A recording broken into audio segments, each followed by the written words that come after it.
Good morning and welcome to We Are Soccer, the show that talks about youth soccer, pro soccer, and everything in between. I'm your host, Craig Hearn. Oh my word, how much soccer. It just never stops, guys. There's so much soccer to get to. I'm not sure if we're going to be able to jam it into this hour show. We'll do our best. All right, so what's coming up today that we're gonna be chatting about? We got England versus Italy in the final of the Euros. We'll see who you have, and then you can hear who we think's going to win and how it's going to go down.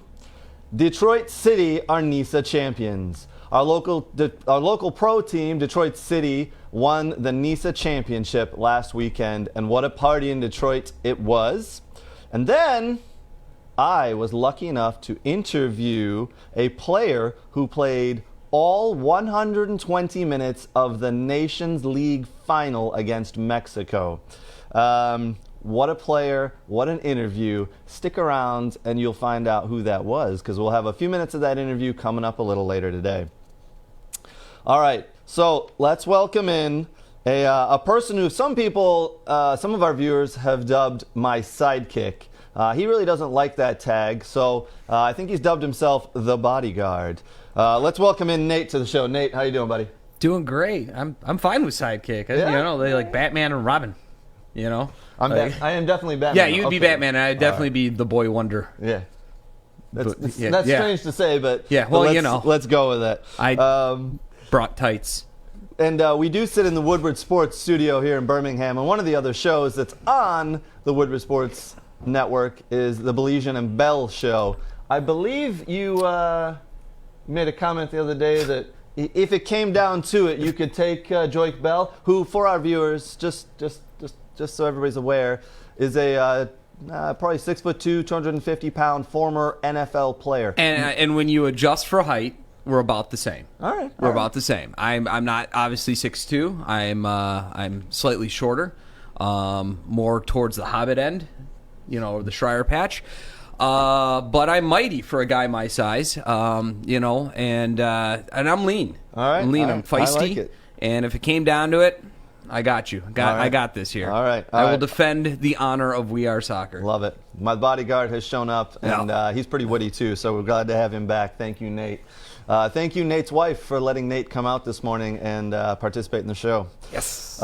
Big thank you also to our friends who've been with us since day one. I'd like to thank Detroit City FC, Michigan Jaguars FC, Tim Merritt and Ross Mortgage, Superior Family Dental, and Next Level Training with Aaron Bird. Next Level Training, man, I tell you what, those guys are kicking butt this summer at their camps. So make sure you sign up for their camps if you're looking to get your kids out there and train.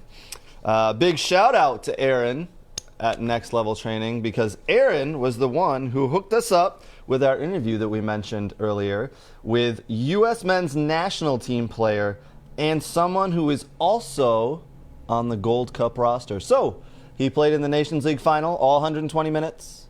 He's on the Gold Cup roster. The Gold Cup for the USA starts this week. Any guesses as to who it is? I will tell you shortly.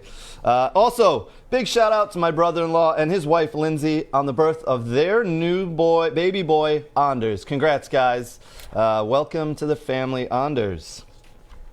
All right, let's jump in. We got lots of soccer to talk about and lots we can discuss here. We're going to jump in with World Soccer News, brought to you by Tim Merritt and Ross Mortgage. If you're looking to refinance, if you're looking to get a new mortgage, hit up Tim Merritt at Ross Mortgage. He's your guy.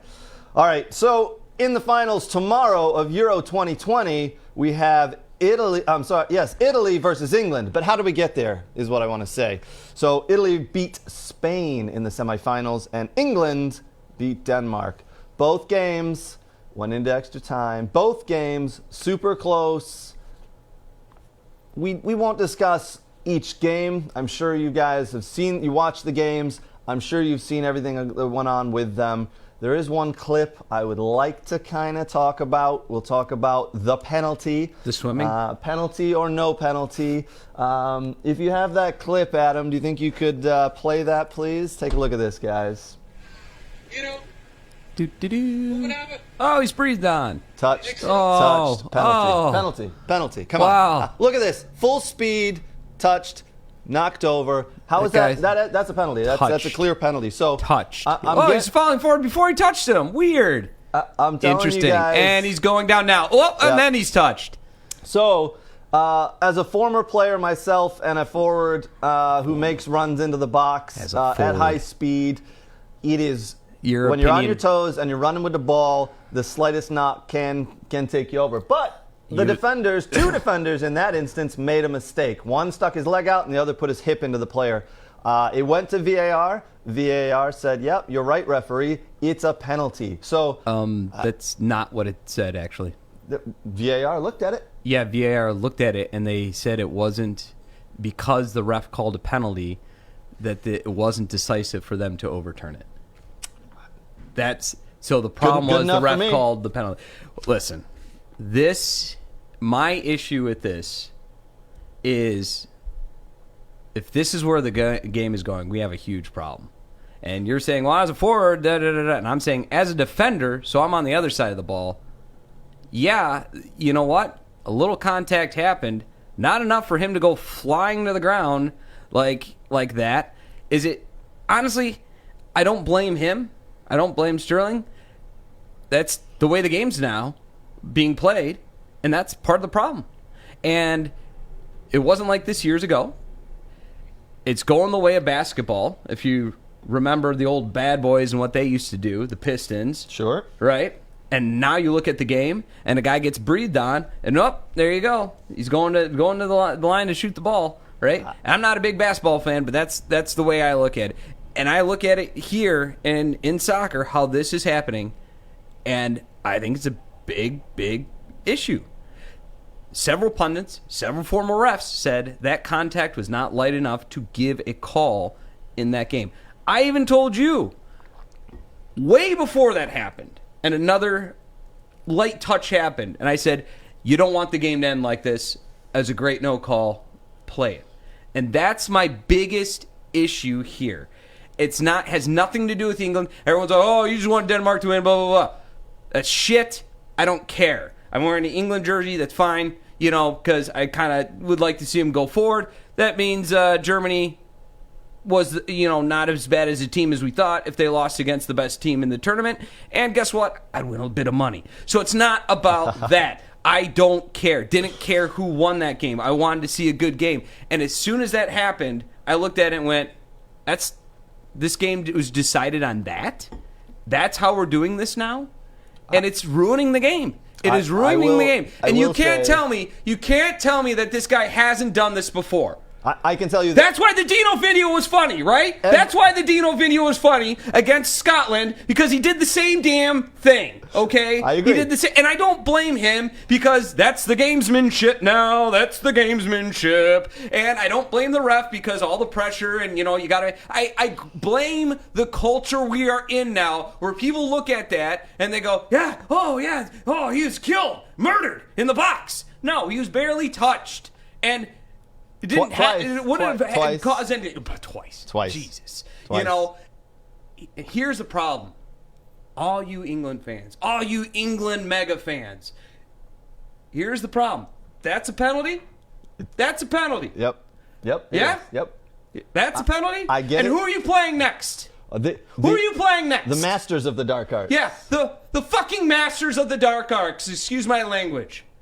Who, every one of them, every fucking one of them. He's getting riled up. Every one of them knows how to do that, and they're better than you at that. So I can't fucking wait. I can't wait for that shit to happen against you, and every England fan throws their arms up.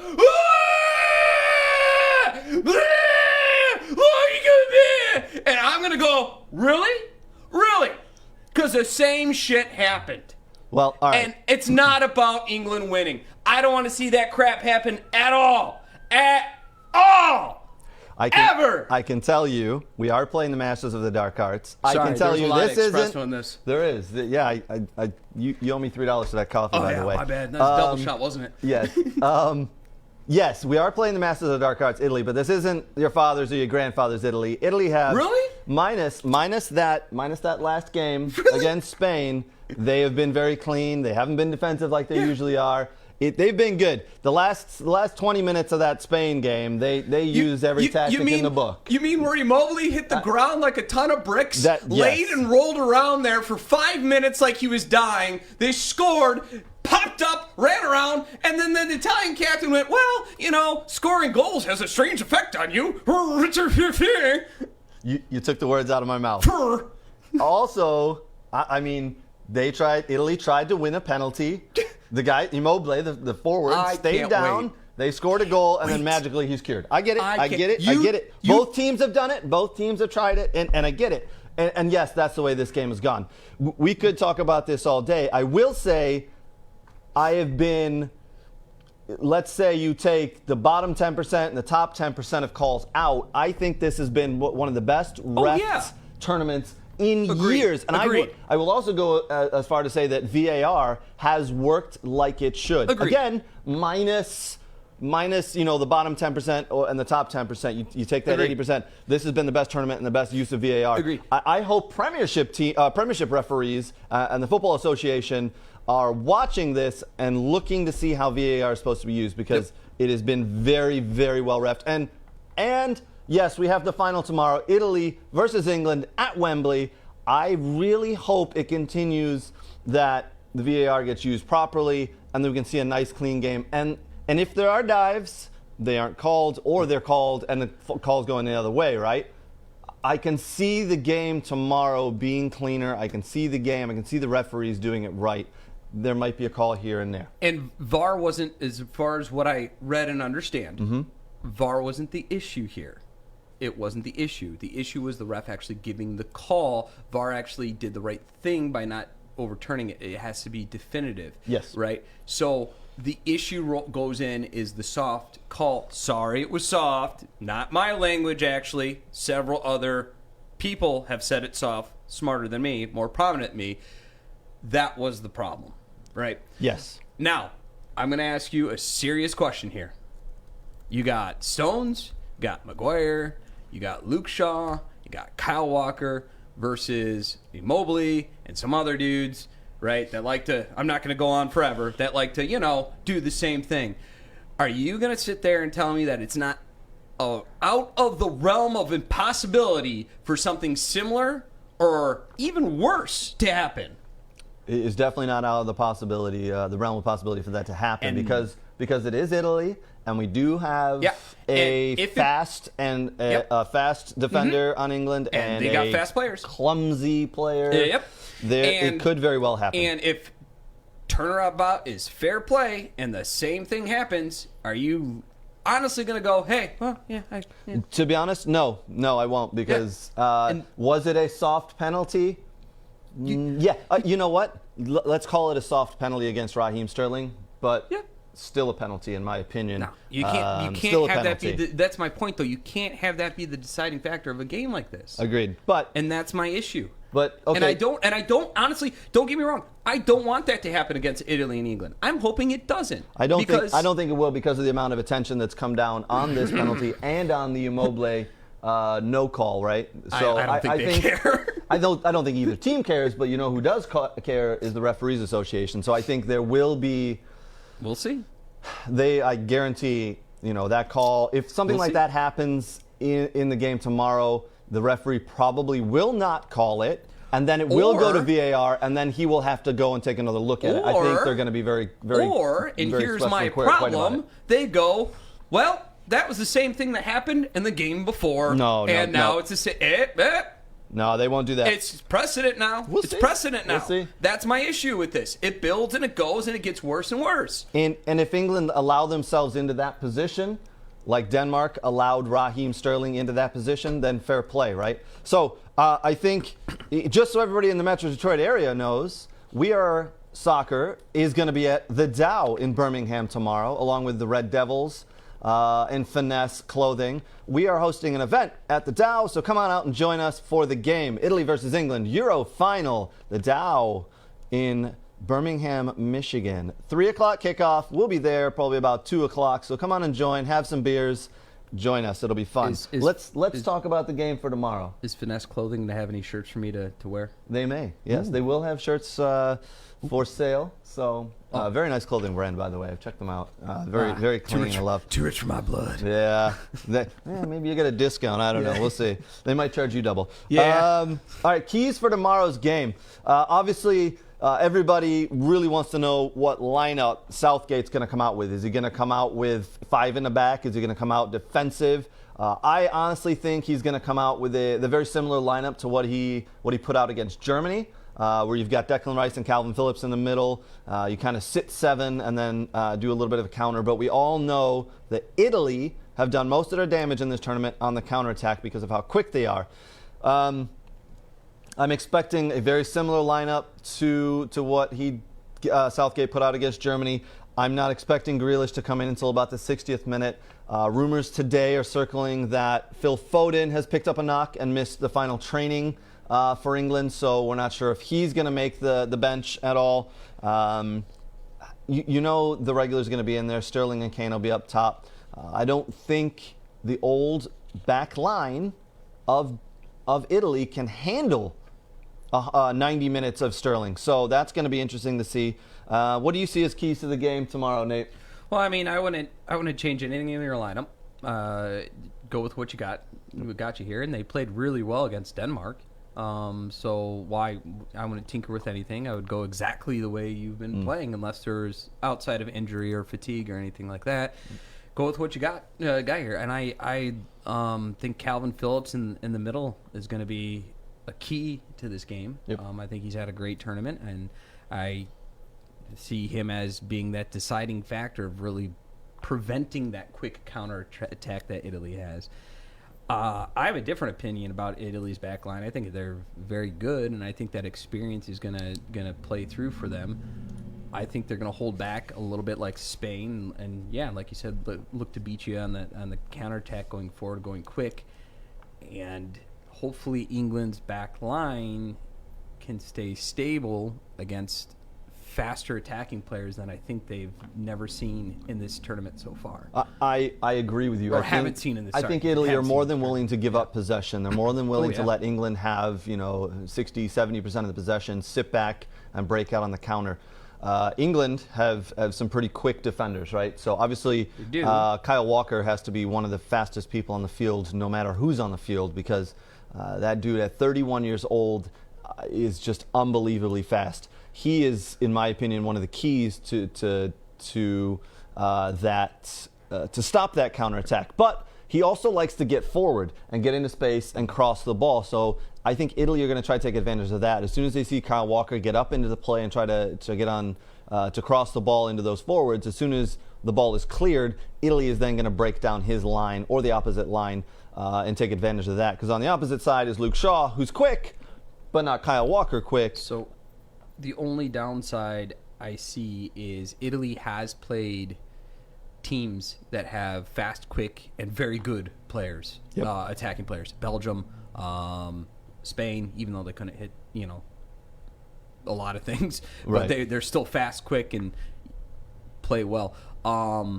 England hasn't played in this tournament a team that has a good forward lineup like Italy.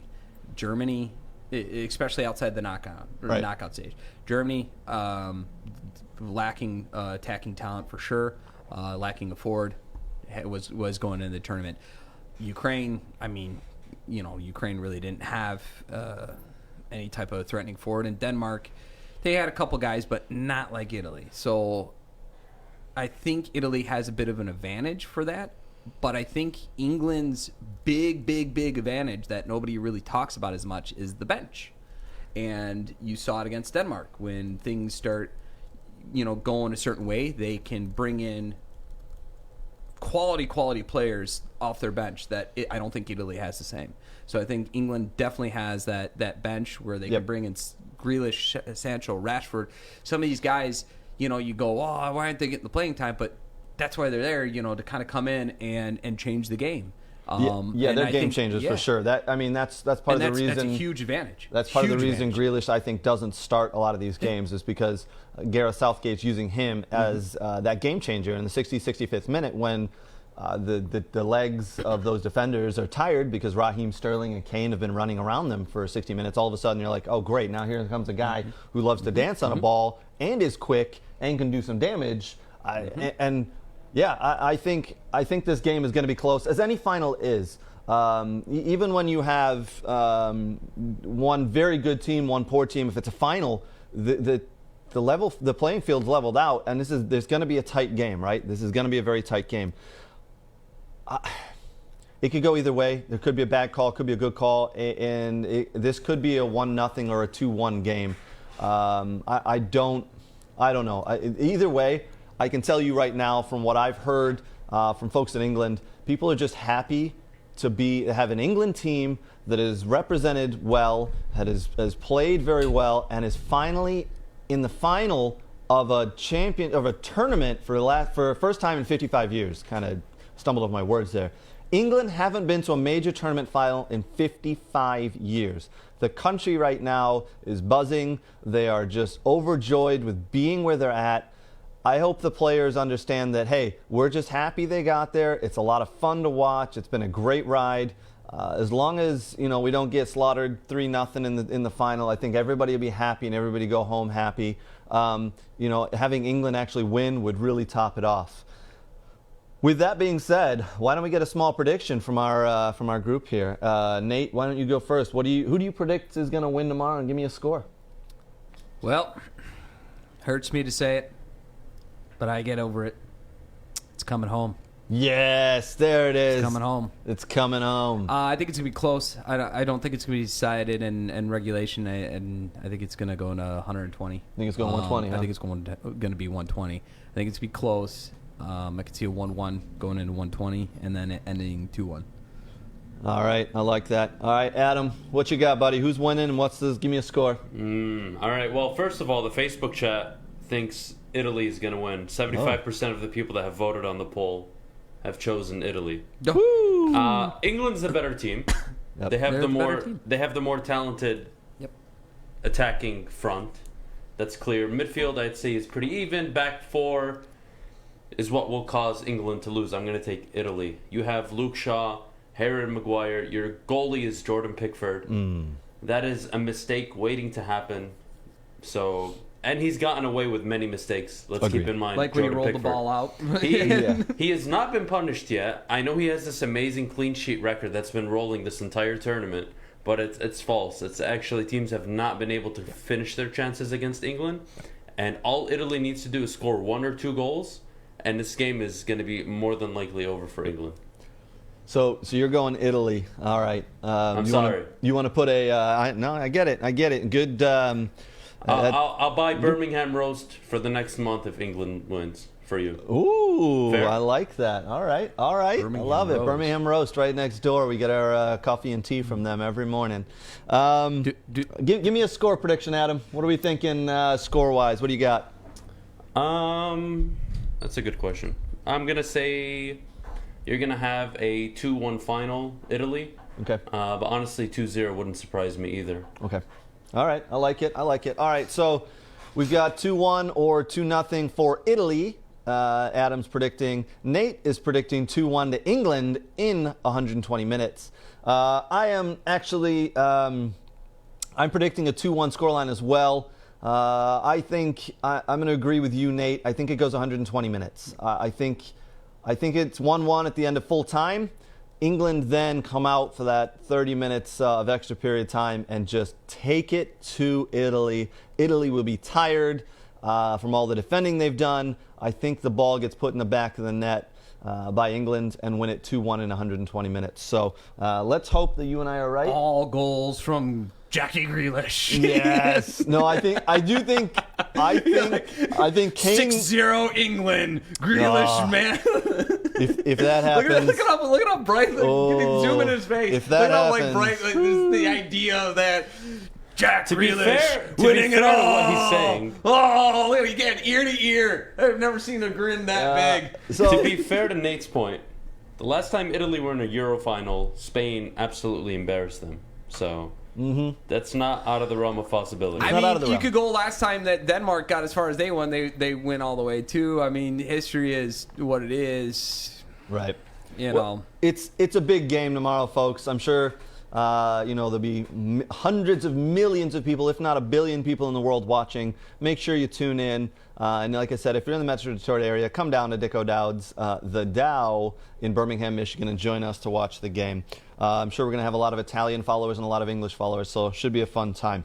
All right, let's jump ahead. There's another big final happening this weekend. I'm not sure if you guys are aware of. So in other world soccer news brought to you by Superior Family Dental, we have tonight the Copa America Final. We have Argentina versus Brazil, or as a lot of people are dubbing, Messi versus Neymar. All right.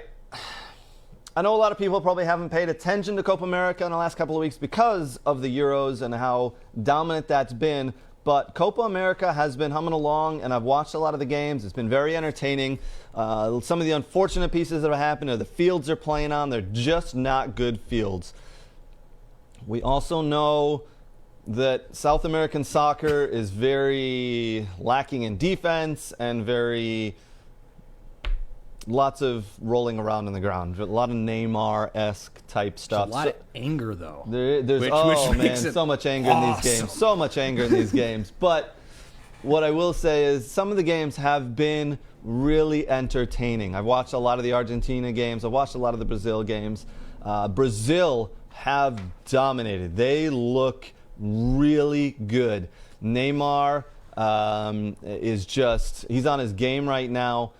They got Douglas Luiz in the middle, Aston Villa player. He's playing really well. Junior Vinicius Jr. can't even get on the pitch right now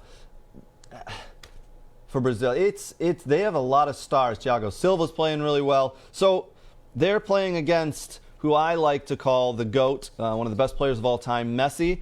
He has not won an international tournament with Argentina, so tonight is his chance to lift that cup. In the semifinal game, they took Colombia to penalties, and the hero was Emiliano Martinez. Emi Martinez, the Aston Villa goalie, stood up, and in that penalty shootout, saved 3 of 5 penalties. He was absolutely amazing. Were you able to watch that? I watched the penalties. I didn't think. I thought a couple of those were pretty bad shots, but you got to save them. Yeah, you got to save them. Not only do you have to save them, you got to guess which way they're going, right? Yep. As Italy proved, you don't need to have an amazing shot. You just got to place it right. And that Jorginho penalty was class, and everybody knows he does that little hop. But in the Argentina Colombia game, Emi Martinez was trash talking a lot of the shooters, penalty shooters for Colombia. Man, oh man, there was air humping. And it was great. That was a little awkward, I'll be honest. But he was caught on camera telling the players, as they're standing over the ball ready to shoot, he's like, I'm going to eat you up. I know which way you're going. Yep. He was caught on camera saying this, and it worked. It absolutely worked because as a goalie, I don't know if you know this, guys, but as a goalie in a penalty shootout, you ask your goalie, please, just save one. Just save one. We're hoping they miss one, and then we can put 5 out of 5 or 4 out of 5 in the net and win, right? He saved 3, but the only thing he's got is I'm going to trash talk. I'm going to get into your head as a shooter. And I'm sorry, he proved right there he can. It's already been said, he can mind fuck people, these shooters. So Emi Martinez is one of the best keepers in the world right now. And yes, he plays for my team, Aston Villa. We did a poll on the We Are Soccer Facebook group. He did not finish first, but he was a close second. I will say that. He is one of the top 5 goalkeepers in the world right now, though. Top 5? Yeah. Top 5? Yep. Absolutely, 100%. I think I could name top five goalkeepers off my head. That might be better than him. I don't think you know what you're talking about. So I think Mitch knows what he's talking about, and Mitch said you were wrong. Yes, so just so everybody knows, Mitch Hildebrand, former MLS goalkeeper, you're right. Chimed in on our chat and poll. He did say that he didn't think Emi Martinez was the best in the world at the moment, but he did say He is in the top 5 or 10, I believe, or something like that. I'm not saying he's bad. I'm just saying I think I could name five that deserve that spot over him. You know, that's just. I mean, he's only 3rd in the Premier League. When you look statistics, when you look at statistics and everything, I can't say statistics. Yeah, there you go. He's not number 1. So. That's because Ederson is number 1, and he plays in with a back line of Stones and Walker. I mean, that helps. But we could go all day. We could have a whole segment on goalkeepers, and I think in the upcoming weeks, Mings was really good. Mings and Konsa are brilliant. Don't get me wrong. Don't get me wrong. They're brilliant until you say they're not brilliant because, you know. You've put me in an awkward spot, Nate. I did. So we're going to skip ahead. Something we want to chat about real quick is the upcoming Gold Cup for the USA men's team. Gold Cup kicks off tomorrow night. USA take on Haiti. All right, so earlier in the show, you heard me say We Are Soccer interviewed a U.S. men's national team player who is going to be playing in tomorrow's game and played in the Nations League final against Mexico. So just to recap, the Nations League final was played about a month ago against Mexico in Denver, I believe it was. USA won 3-2, and what a phenomenal game it was. Penalties, VAR decisions, the game had it all. Aaron Bird and Next Level Training have a hookup. They hooked us up here at We Are Soccer, and we were lucky enough to interview one Kellyn Acosta. And I can tell you right now, such a humble dude, such an awesome, passionate player. It was a joy to interview him and talk to him. I talked to him a little bit after the interview as well. Man, I tell you what, guys, make sure you follow him on Twitter, follow him on Instagram. Very good dude. I know, Nate, you're a big fan of his. I'm very angry about this interview because you weren't invited. I'm a huge fan, and the fanboy kind of took over when I found out about it, and instantly called you and talked like for a good 10, 15 minutes, and then cried. Well, I apologize. There wasn't enough room on the Zoom call for another person. Let's just go with that excuse. Adam, if you could do me a favor, could you show us a quick clip from that interview?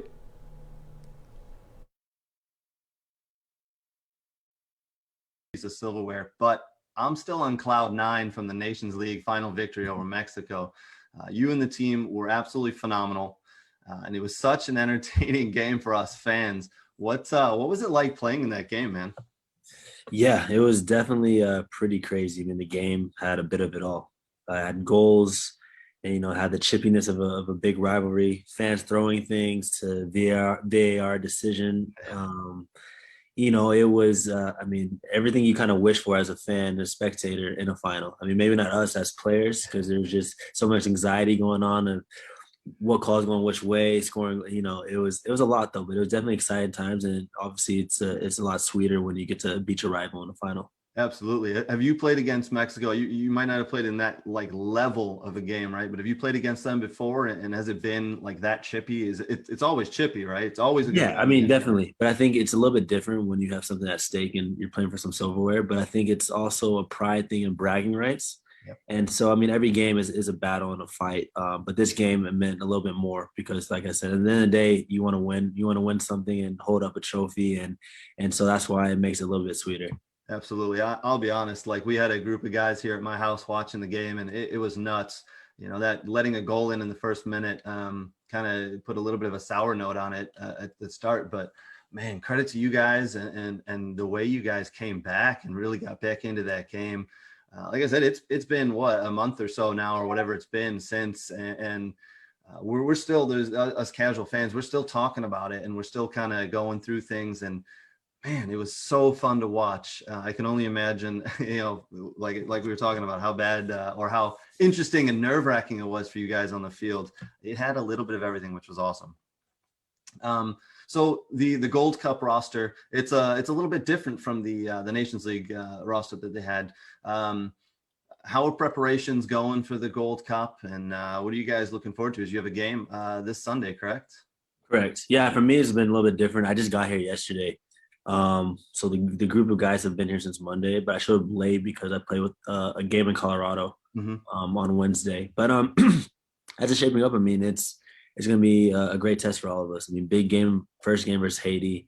And I mean, we'll take it game by game, but yeah, it's gonna be a great test. I mean, some of these guys are newer to the team, so get a taste of the international exposure and the level.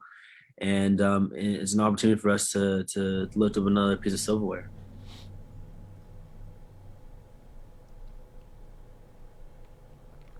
All right, what an awesome interview with Kellyn Acosta. I'm telling you right now, guys, the rest of that interview is hot. It's fire. He is such an awesome dude and was willing just to sit down and chat. He flew in to Kansas City 2 days ago to join up with the U.S. men's national team after playing with the Colorado Rapids on Sunday and then Wednesday. He plays tomorrow against Haiti in the Gold Cup. The Gold Cup roster that Greg Berhalter has chosen has taken a little bit of flack over the last week or two because apparently he hasn't picked the star players, right? Listen, I'm telling you right now, there's a reason he hasn't picked Pulisic, McKinney, Dest, right? Reyna. It's because those clubs that they play for in Europe don't want them to play in the Gold Cup. They let them come back and play in the Nations League, but those players need time off. They need a couple weeks to let their body heal from the long season they've just gone through in Europe.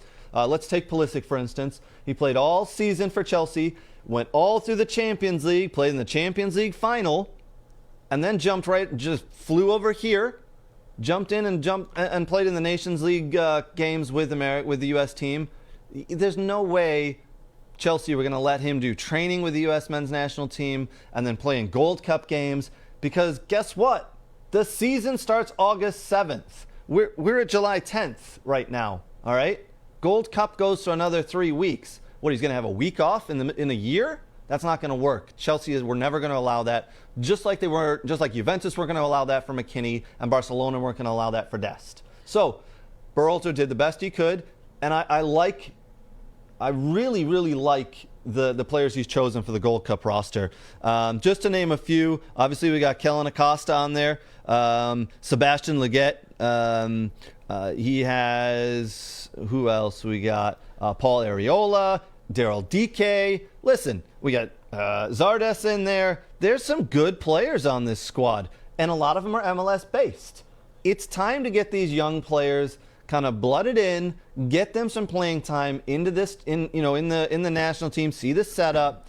I'm expecting them to progress through the stages and into the final, but stop giving Greg Berhalter and the U.S. men's national team flack for the group that they've selected.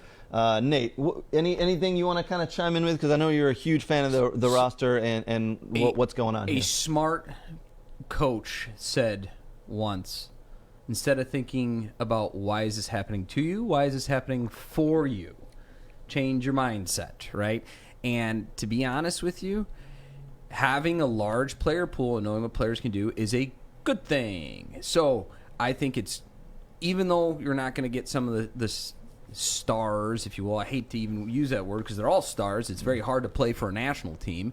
But even though some of your marquee names, we'll use that better word, have to go back to Europe, I think it's a great opportunity for the other guys to get the playing time that they need on a national team and for Berhalter to assess what they can do. So that way, if, I don't know, McKinney gets a knock in Juventus and you have an important match coming up, you're not scratching your head going, I don't know who to replace him with.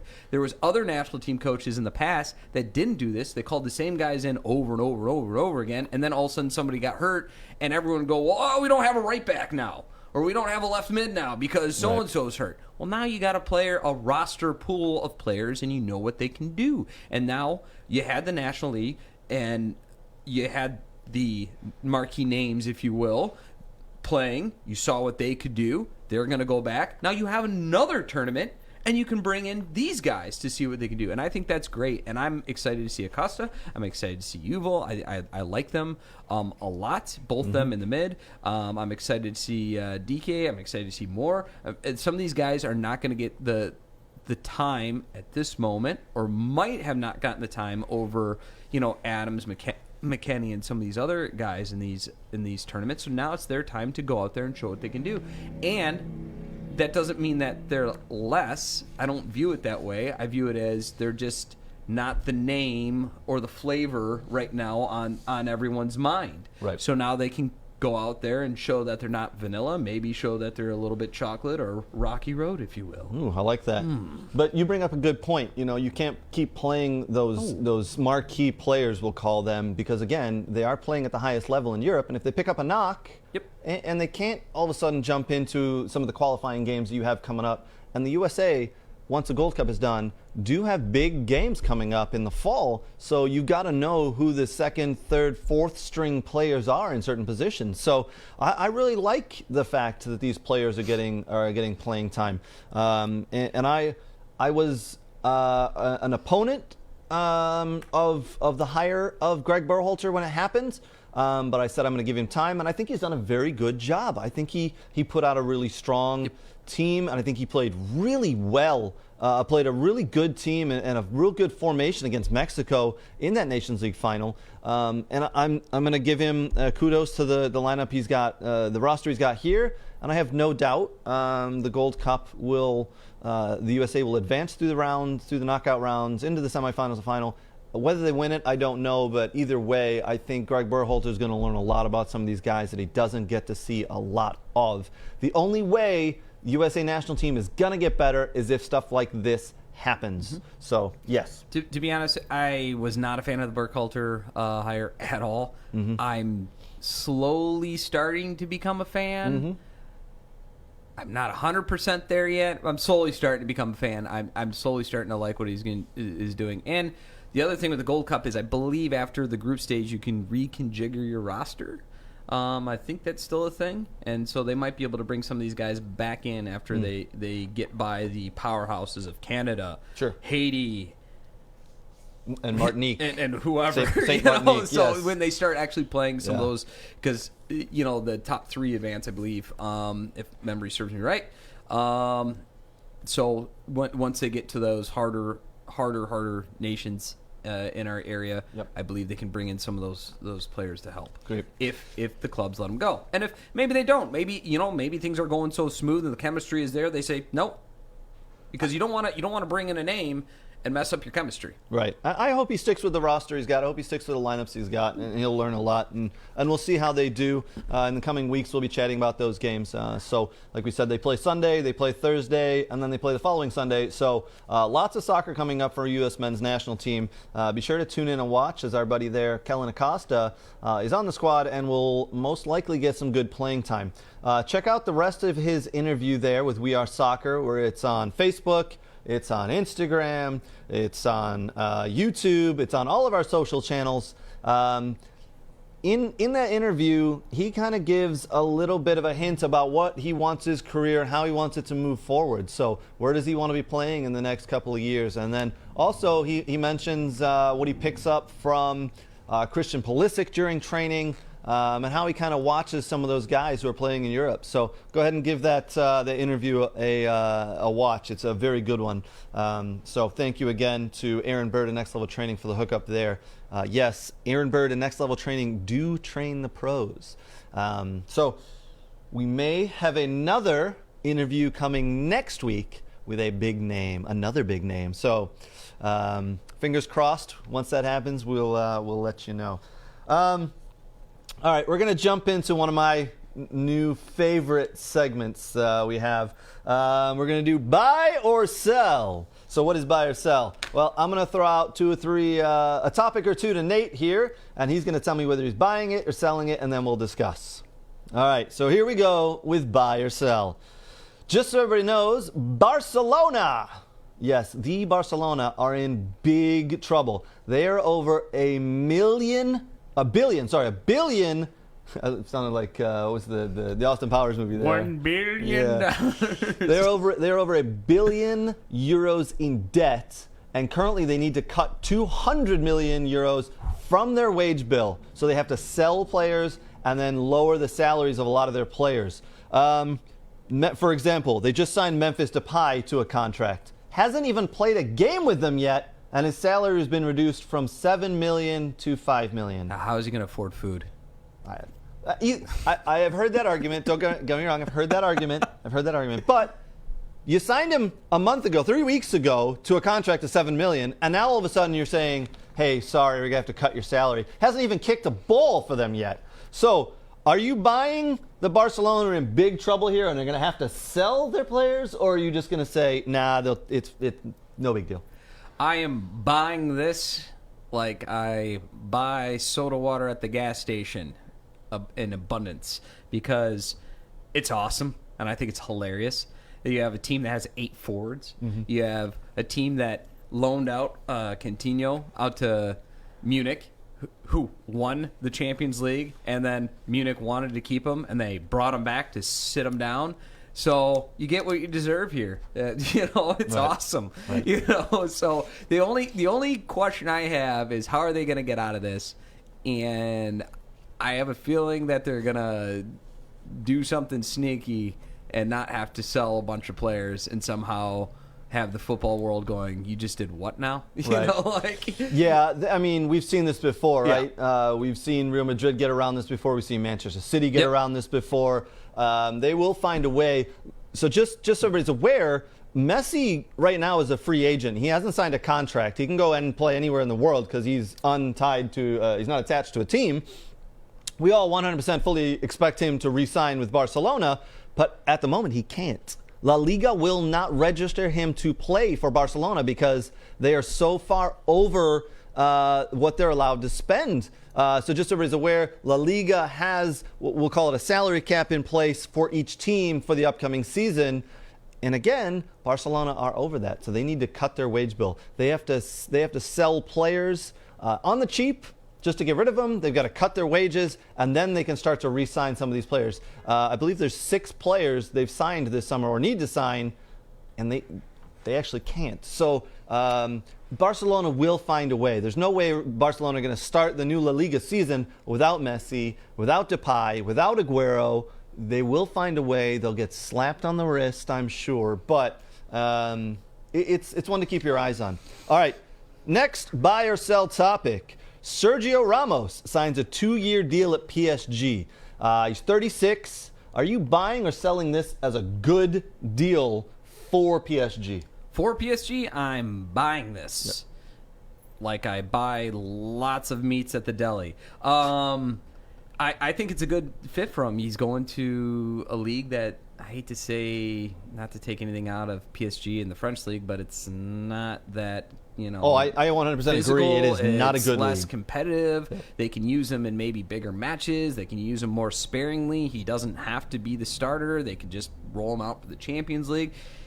I think it's a good move for them. I agree. I think it's a good move for them. I think it's a great move for Sergio Ramos. Like you said, he's going to a little bit of a slower league. It's a 2-team league. And then he can be sat for some of the kind of the games that aren't quite as important, and then he can jump into the Champions League games. He instantly becomes the leader of that team and should be put as a captain. I'm buying that as a great deal for both sides.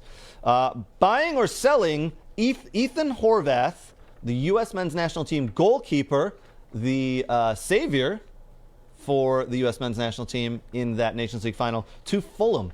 Good move for Ethan Horvath to Fulham there?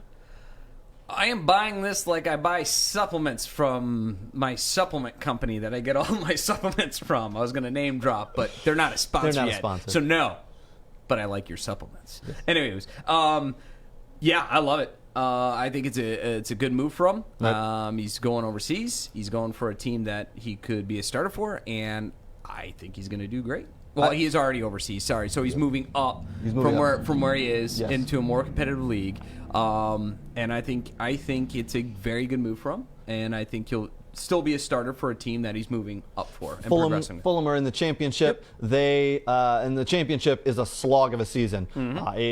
It's 46 games, league games. It is a tough league to play in, but I think with how young he is, this is a great move. I think it's a great move on Fulham's part. So good luck to Ethan Horvath at Fulham. I know we'll be keeping our eyes on him. Buying or selling Indiana Vassilev on loan to Inter Miami. So before I kind of ask your opinion there, just so everybody's aware, Indiana Vassilev is an American player. He's 20 years old. Oh. He has been at Aston Villa for the last couple of years.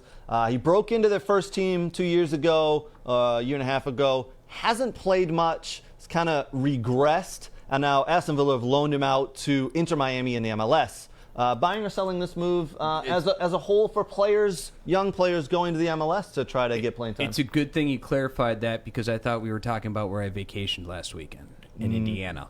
So thanks. No. Thanks for breaking that. No, I think even though MLS schedule, I have my issues with it, I think this is the one thing that it works in their favor of playing during the off times of the other leagues. And I think it's a great move for Inter Miami. I think it's a great move for Villa. Just like when MLS stars go over to England or wherever, and during their off season, I think it's a great move back and forth. So I see nothing. I'm buying it like fireworks that I bought for the 4th of July, and I think it's great for everyone. I love it. All right, last one for buy or sell. Olivier Giroud moves to AC Milan. For me, brilliant move for AC Milan. Buying or selling, good move for Olivier Giroud. I'm selling. Okay. I'm selling, or rather not buying it, like I don't buy sugary, delectable treats at the store. Nobody overturns Zlatan. Nobody. I think it's a good move for him in the fact that he'll get a lot of playing time, but I think he still had a lot to offer for the Premiership. He was sold for €1 million by Chelsea. He was going to be the third or fourth string at Chelsea. We know this, but I think he could have done a job for, and I hate to bring it up again, but he could have done a job for Aston Villa, like a team that is pushing for top 6. That's a whole other discussion. Can we Nate, just I pick get it. any other mid-round? Why not Leeds? What about Spurs? Spurs. What about Spurs? Yeah. I mean, Actually, he would have done a great that's a good job. point. He could have stayed in London. That's a great point, because they are likely losing Harry Kane. Right. That And would have even maybe Heung-min Son. So Yeah. I'm selling that. I'm not buying that one. I'm selling that one. So anyway, all right, that concludes buy or sell here on We Are Soccer. I want to kind of jump in here real quick. Local pro soccer team Detroit City FC last weekend won the NISA Championship, and what an absolute party it was. What a brilliant game. They played the LA Force. Detroit City FC won 1-0. An own goal there by LA Force. Tight match. Detroit City FC dominated the game in possession, dominated in chances, just couldn't put the ball in the net. So LA Force did it for them. Met a lot of good people over at NISA. It's a great league. It was a great party in Detroit. So congratulations to Detroit City FC. It's been so fun covering them this season. What a squad they have. Just players that are just, man, undefeated season so far. But just because they won the championship doesn't mean the season's over. They kick off the second part of their season this upcoming week. So they play at home this Wednesday against FC Buffalo, July 14th. Get your tickets at debtcityfc.com. Detroit City also have a women's team. The women play tonight, Saturday night, at Keyworth Stadium. It's the final game of their season, so they are done after tonight. They play against Lansing United. Lansing United beat them 2-1 last week. So, folks, if you're in the Metro Detroit area, you're looking for some fun tonight, get out and get to Keyworth Stadium to watch the Detroit City FC women play. So fun. There's beer truck, there's food trucks, beer gardens, great skills on display, lots of fun. We Are Soccer will be out there. So get out tonight. Your tickets can be purchased at the gate or debtcityfc.com. That's DETcityFC.com to get your tickets for that. I want to quickly show. This past week, I did a segment with a popular reporter in the Birmingham, England area. He is the Aston Villa correspondent for Birmingham Live. One Mr. Ashley Priest. Ashley Priest, follow him on Twitter. Go ahead and look him up. Awesome dude, in the know. He is very knowledgeable about Aston Villa, the comings and goings of the Premiership. He works for, like I said, Birmingham Live, which is a major publication over there in England. Good dude. We'll play a small snippet of the interview I did with Ashley Priest. When you're ready, Adam, go ahead and play that, please. One of the star men who's been sat on the bench, unfortunately, is Jack Grealish from Aston Villa. I have a lot of people contacting me every day saying he's going to City. He's going to City. I mean, what are you hearing? It's the rumored £100 million move to Man City. What are you hearing about Grealish and that move? Yeah, I mean, it come about 2 weeks ago now. It's all a done deal. Basically, they're premature reports, really, false reports. Nothing's been discussed until after Jack finishes the Euros this coming Sunday, so he'll have a holiday. Man City's interest is genuine. I think we all get that, but there's been no bid, no discussions that have taken place. I think Man City's priority is Harry Kane, so that helps Villa's hand. But in terms of Grealish, he's speaking to me now as a Villa reporter. I think he stays. I'm pretty sure of that, to be honest. I think the owners have a big say in that, like they did last summer when he sat down with Nassef Suarez and Purslow, and he believed in the projects. And come on, I mean, last season was great. Okay, we ended up finishing 11th. But before Grealish's injury, there were 6 points off the top four. So it's just been such a rise. I know it didn't finish as the way we all hoped last season, given the start, but it's been progress every year. They're on an upward trajectory. There's this 5-year plan that's in place that Christian Purslow has spoken about. And we're going into the fourth year of that. And this season promised to be a big one. Villa have already spent big, haven't they? Emi Buendia, he's come in on a club record transfer. It will complement Grealish. We'll have Watkins in there. Villa trying, pushing hard for Emile Smith-Rowe at Arsenal. 2 bids rejected already. We'll see what happens with that one. But like I say, Villa made business with the owners, and I think on course to have another standout season. And European football's the aim. I fully believe Jack Grealish will be here. He'll believe in the project. Fans will be turning again. He want to prove himself across the 38-game season. And listen, I think all this England, the Euros is quite interesting, isn't it? Because obviously before, you've got to play for a big team to be in the England setup and this, that, and the other. But obviously Phil Foden not getting much game time, so that rubs out that myth. So listen, I think Grealish stays, Craig. I really do. There's a contract offer on the table for him, an improved deal, and that's what Villa do. They reward the best players, and I think he'll sign it. A lot can happen though, Craig. I don't want to put all my eggs in one basket, of course. Right. But he'll have some time off. Grealish. All right, that interview with Ashley Preece. The rest of the interview can be found on the We Are Soccer social channels on YouTube, Instagram, Facebook, Twitter, you name it. You can find it there on our channels. Such a good dude. Ashley Preece, he's in the know. He's interviewed Villa players. He's in the press conferences. He goes on to talk about, whether Jack Grealish stays or goes, Grealish and the national team. He talks about some of the younger players that Villa are bringing in. He talks about the bids the Villa have had turned down for Emile Smith-Rowe, the young Englishman at Arsenal. He talks about a few other things. So if you're a Villa fan or just a fan of the Premiership, go ahead and give that a view, and then give Ashley a follow on Twitter and on Facebook. Good dude, very knowledgeable, and just loves to talk soccer. I want to kind of show some pictures here from a bachelor party. And before I start getting hate mail, I know you're not supposed to show pictures from bachelor parties. I get it. But these pictures are one of our former co-hosts for a week was Joe Carver, a good friend of the show. He went down to Miami and participated in a bachelor party for one of his buddies. Check this out. This is legendary stuff. Oh my gosh. This is awesome. I know a couple of these guys, and they're all good guys. Man. Does that not look like the most epic bachelor party? So these guys dressed up as soccer players. They went out on the town in Miami dressed like this to the bars. So awesome. And hats off for Joe for representing U.S. soccer. Yeah, there. So that's Joe down in the middle there representing. He's the Lexi Lawless lookalike.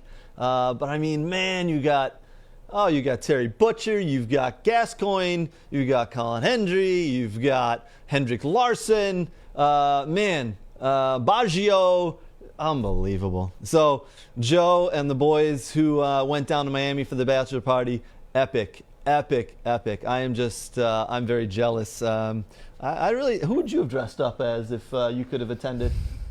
Stuart Holden. Really? You're going to go with Stuart Holden? We're like the same size. And he's good looking. I'm not seeing it. All right. Who else could I get? Well, Patrick Vieira. because we're like the same size. Yes, I see that. Okay. Yeah. Yeah, for sure. And look exactly the same. Love it. Love it. Well, that's gonna kind of do it for us this week, guys. As you can see, there's just so much soccer. We had a lot more to get to, but they only allow me 1 hour here, so I think we're gonna have to wrap it up. Again, if you're in the Metro Detroit area and you're looking for a place to watch the Euro Final, Italy versus England, come out to the Dow in Birmingham, Michigan, and join us tomorrow. The game kicks off at 3 o'clock. Should be a lot of fun. I want to say a big thank you to Woodward Sports and the group here. You guys do an awesome job. Adam behind the scenes, our producer. So fun to do a show with Adam. Go ahead and give the Woodward Sports socials a follow. They're on Twitter, Facebook, Instagram, you name it, they're on them. Thank you again to Detroit City FC, Michigan Jaguars FC, Tim Merritt and Ross Mortgage, Superior Family Dental, and Aaron and Next Level Training. Do me a favor, go ahead and like and share the We Are Soccer social channels. Very much appreciate it there. And until next time, guys, it's coming home. Cheers.